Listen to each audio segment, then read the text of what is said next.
Hey guys, welcome back. BDCKR here, and we're gonna try something a little new.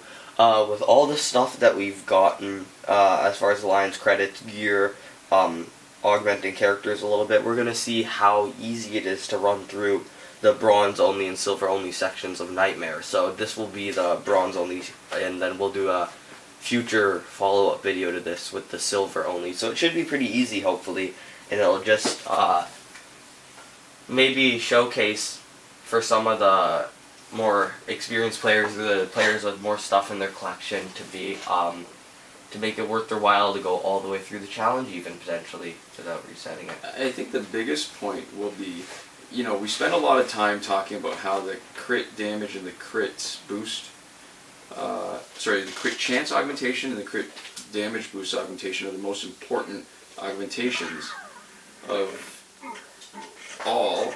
And so that means we're sitting on a bunch of health and damage augmentations, and what are you going to do with them? Well, this is what you do with them, because in single player mode, which includes challenge, there's no danger of your opponent scaling up. Yeah, so this is where you can use all of your extra augmentations that you really, you might be using, but you have no need to be using. Yeah, okay, so hold on. So he's actually max damage, max health, max crit chance, max crit damage, and we've just got basic non-legendary gears on him to boost his basic attack damage to see how fast we can get through. I mean, traditionally in Nightmare mode, the bronze only challenge and the silver only challenge are the most difficult, because you get, in the silver only challenge at least, you get some gold guys thrown at you, and in the regular Nightmare challenge, the other ladders, it's not that hard if you put together a pretty good gold team. But it seems like this is not that hard at all. Yeah, this is butter. Because really the last time we bothered doing Nightmare mode was a long time ago. Like before the challenge reset, before we knew about that, right? That was before 2.0 and the gear and everything. So it just seemed like a huge amount of work, and it just seemed like it wasn't worth it. But then by the second or third challenge, when we were actually getting more stuff, right, that was when we discovered the challenge reset. So this is pretty obviously, you've only got one guy augmented, and you can really see the difference in terms of how much more difficult the fight is.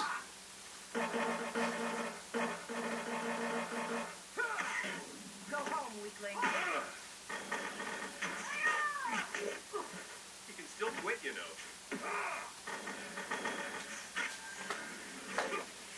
Yeah, so it's not that tough at all. It's a good place to love. And I guess the other point being, it's not that we say don't, it's going to hurt you to augment your damage and health characters and guys that use in online player Survivor. It's not going to hurt you. It just won't help you. Yeah, so you might as well put it somewhere where it's going to make a bigger difference, even if you only play challenge once a month. And even if you only do Nightmare like a couple times.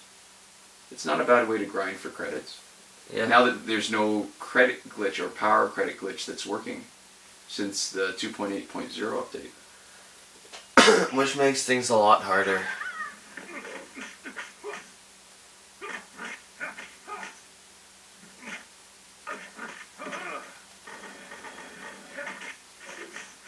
Nice.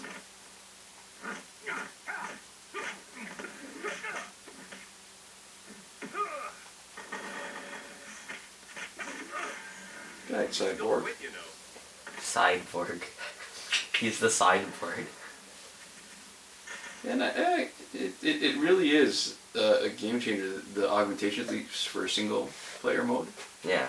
Although, I'll tell you what, there are a few guys that are really worth augmenting, even if you use them in multiplayer online and Survivor. That's anybody whose stats are boosted more than they should be. Right, so Mortal Kombat X Scorpion, who gets a boost on his health. Containment Suit Doomsday. Right, because he revives. So who gets a boost on everything, actually, right? When he technically, revives. right, because he revives, he gets a 10% boost on his damage, and he gets... Not that he's a character that you'd probably be rushing to use, right? Actually. But if you like using him, right? He's not bad, but... I think he's actually quite good.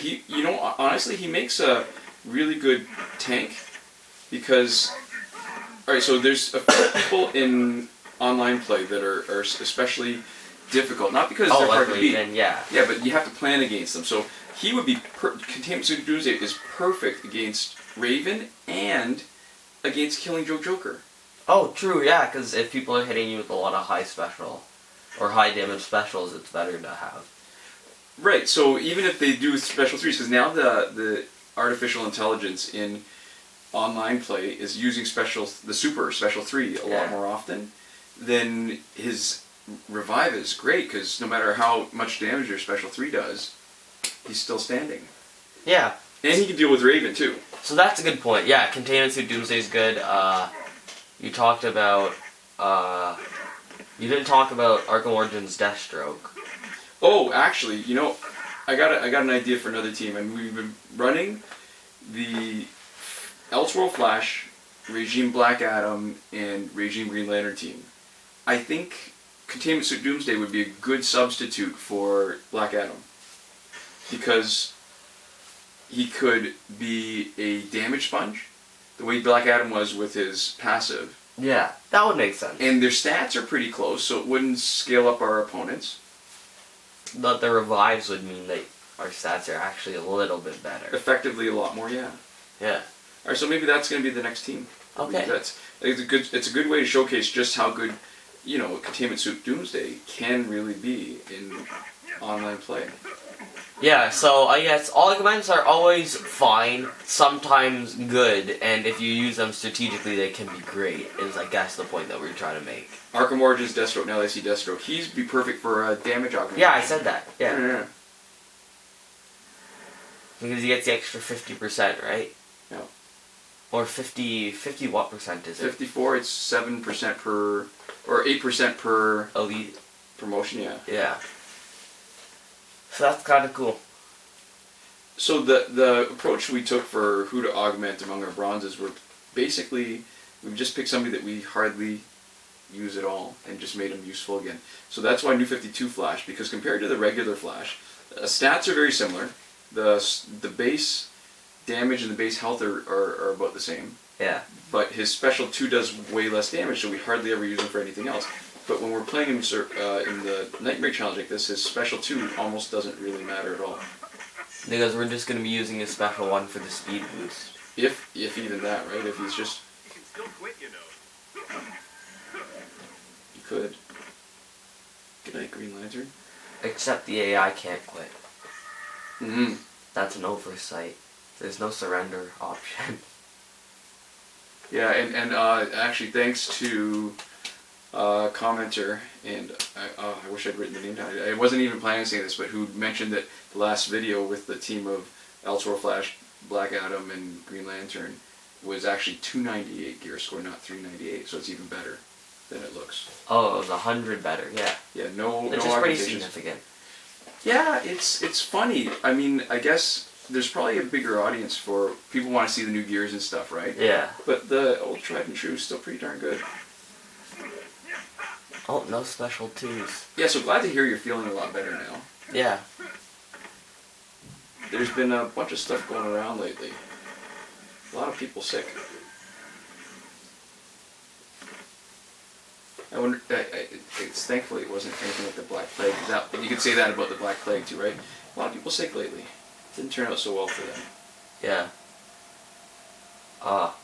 So that mask on Batman is clearly inspired by the Frank Miller design in Dark Knight Returns.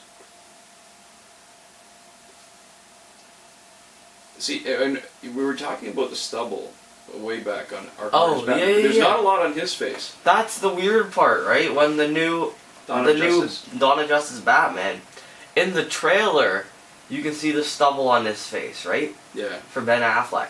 But the actual character model in the game, when he uses the Special 3, does not have the same nasty stubble that Arkham Origins Batman has. But I played Arkham Origins, right? Which, you know, apparently it was supposed to not be a very good game, compared to its predecessors and compared to Arkham Knight and everything. Right. But people didn't like it, they said it was just bad. I enjoyed it for what it was because I didn't have the context of the other games. Right. So, but anyways, he didn't I don't remember the nasty stubble in game. It wasn't very noticeable.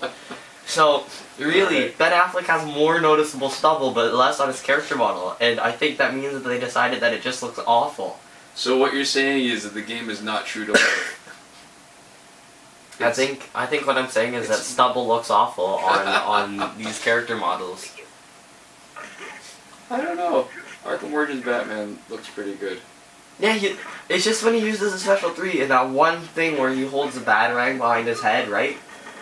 Right at the beginning where it goes, Yeah. hurrah! The Yeah. stubble is just really the only thing that I'm looking at. Because it's just, So distracting. it's a little gross, yeah. But Ben Affleck is fine in this. Alright. So 1 bronze and 2 silver, still not bad. I think we're gonna get through this no problem. Chaos is the only funny thing, and the only problem is it just takes longer. Knock out your other. I mean, you could let your other 2 guys get knocked out, and then you could be pretty much done. So what do you think? All right, so it seems like Marvel lately has done a much better job overall of making movies out of their comic book characters. Oh yeah, totally. Especially like second tier characters, right? I mean, I recently saw Ant-Man. Yeah, and Ant-Man was really good. I think they've just found the right balance of humor and just mood and everything, right? Yeah. Because it looks like the DC Cinematic Universe is focused a lot more on kind of the darker, grittier version. All right, so what's interesting is, I wonder how much of it is the fact that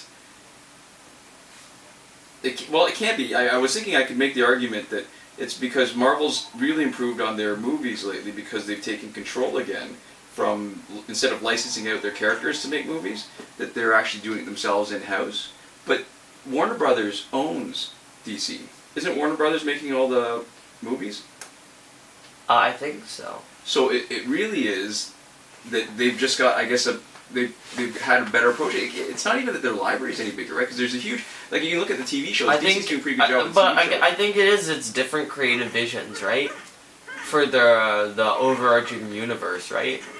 Like the Marvel Cinematic Universe is a lot more kind of light-hearted. It's not like goofy like Adam West, but it is a little bit silly at moments, right? Oh, but I guess that's specifically like Ant-Man, Guardians of the Galaxy, because when you talk about their top tier guys, like Spider-Man, like X-Men, they're pretty serious too. Serious business. Yeah, I guess it depends on what you're talking about, but I think they inject a little bit more levity, even in those. I think there's, right, like in the Avengers, there's banter and jokes and stuff. They've got funny moments, right? All right, that was at bronze. How long did it take us? 13 minutes and 12 seconds. Okay, there you go. So, augments are good. That's the moral of this story. Anyways, thanks for watching, and we'll see you guys next time. Come on.